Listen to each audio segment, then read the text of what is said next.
All right, we are moving along in our measurement unit. Remember, we are discussing the fact that objects have attributes, things like length, area, perimeter, and volume and capacity that can be measured. When we measure the same thing, we can compare objects. So if we're measuring area of one object and another object, we can compare them. Our concept today is going to be a focus on area and perimeter. We'll leave volume for another day. You are going to be looking in the Connect sections of Unit 4, Lesson 3 to start with. We're going to look at this shape here. We're going to discuss perimeter first of all.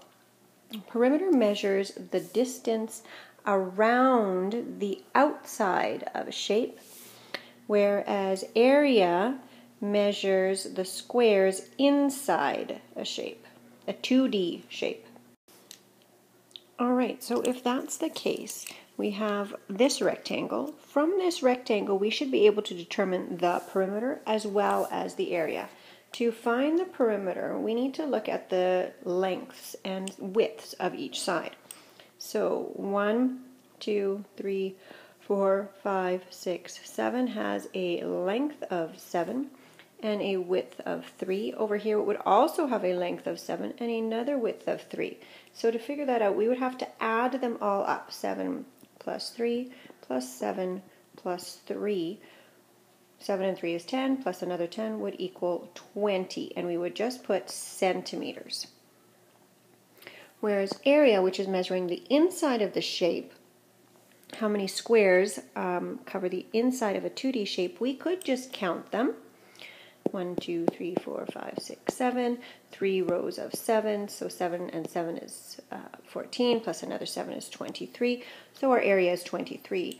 Or we could realize that if we multiply the length times the width, we will end up with the area. So 7 times 3, which would equal 21. Now when we describe area, when we write area, the units have to be centimeters and then squared with a little 2, meaning that these are 2D squares in here that fill this shape.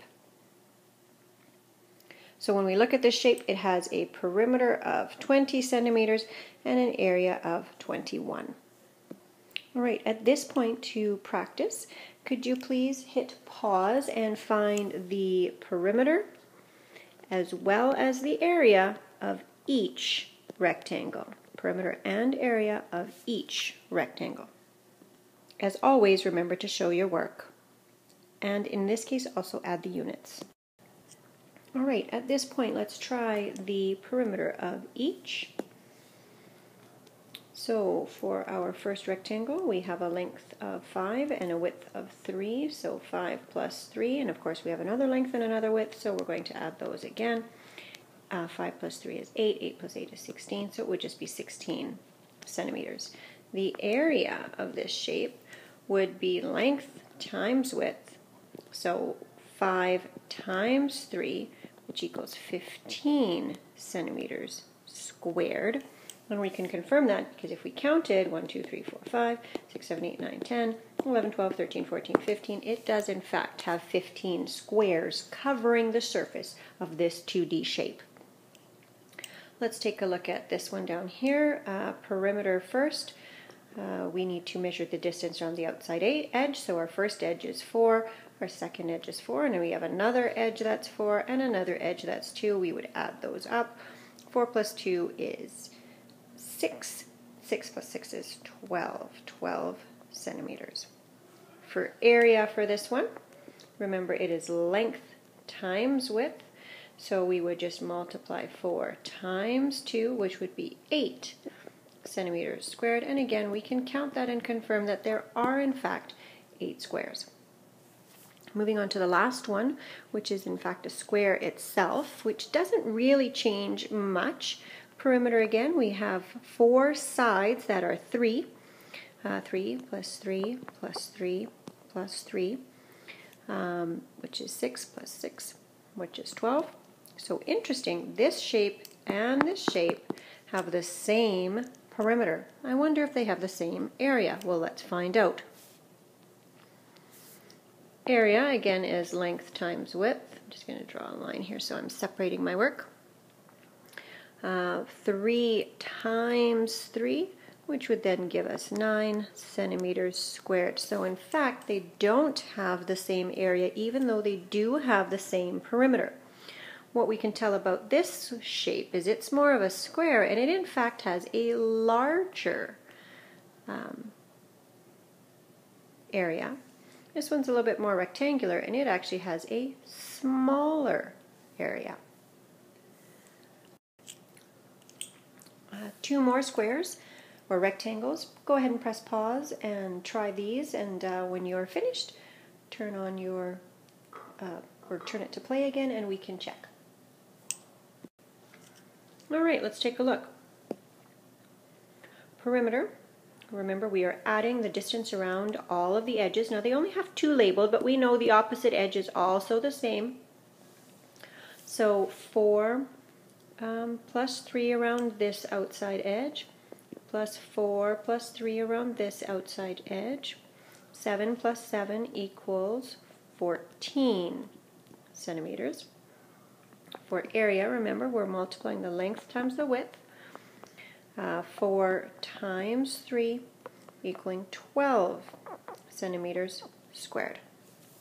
Our second rectangle, our perimeter, again adding the outside edges, 6 for our first edge, plus 2, plus again 6, plus again the other 2. 6 plus 2 is 8, 8 plus 8 is 16. So it's 16 centimeters. For our area, again, it is length times width, 6 times 2, which is 12 centimeters squared. So these ones have the same area, but have slightly different perimeters. And again, here we have a long rectangle, a longer rectangle, which seems to have a larger perimeter, and a more square shaped rectangle which has a smaller perimeter. Alright, at this point we are moving on to what is new in grade 5, which is being able to design and construct, so design and make rectangles with a given perimeter. So if I said to you I wanted to find rectangles that had a perimeter of 18. Now if we look at our perimeter formula, we have length plus width plus length plus width, which means we're doing this 2 times. So we could really just say length plus width times 2. So really we need half of our perimeter to be able to figure out our dimensions, our length and our width. So if we take 18 and we divide it in half, so divide it by 2, that's 9, we need 2 numbers that will add to equal 9. So, for example, we could have 1 by 8, which when you add it up and you check, does it in fact have that perimeter? Well, 1 plus 8 is 9, 1 plus 8 is 9, 9 plus 9 is 18. Yes, it does have a perimeter of 18. So we've got 1 by 9 taken care of. What about 1 by 8 taken care of? What about 2 by something? Well, how about 2 by 7, because 2 plus 7 equals 9, and that one's right here, so let's check. 2 plus 7 is 9, plus 2 plus 7 is 9, which does in fact equal a perimeter of 18. Okay, perimeter of 18. The number that's inside here right now is the area, so you can ignore that one. What about 3 times plus something? Well, 3 plus 6 equals 9. So 3 plus 6 is 9, plus 3 plus 6 is 9 does equal a perimeter of 18. At this point, let's take a look at the last possible one here, 4 by 5, because 4 plus 5 does equal 9. And 4 plus 5 is 9, plus 4 plus 5 is 19, so yes, it does have a perimeter of 18. You'll know you have found all the rectangles for perimeter if you notice this pattern. It's counting up by ones, 1, 2, 3, 4, 5, 6, 7, 8, to one number less than half of our perimeter. The real key here is remembering to divide by 2. So you have to remember to make it half of your length and your width to get your, or half of your perimeter to get your length and your width. Now let's take a look at the area of these rectangles. The area of each of these rectangles we can also find out. Remember, area is length times width, so 1 times 8 gives us an area of 8 here. All of these, remember, have the same perimeter. This one here would be 2 by 7, so 2 times 7 gives us 14. Here, remember, it would be 3 times 6. 3 by 6 gives us 18. And here it would be 4 times 5, which gives us 20.